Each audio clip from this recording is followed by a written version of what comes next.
Muli po tayo tumayo para po sa scripture reading. Pagdalan po sa salita ng Diyos. Ang scripture reading po natin ay matatagpuan sa Psalm 6, verses 6 to 10. Sabi po rito, I am weary with my moaning every night.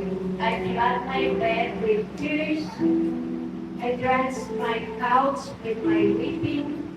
7. My eyes waste away because of grief. It grows weak because of all my bones. 8. Depart from me, all you workers of evil.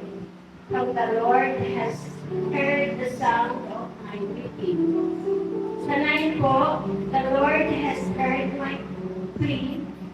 The Lord accept my prayers. And then all my enemies shall be ashamed and greatly troubled. They shall turn back and be put to shame in a moment. Ito po sa Panginoon sa pagkakasa ng panahon sa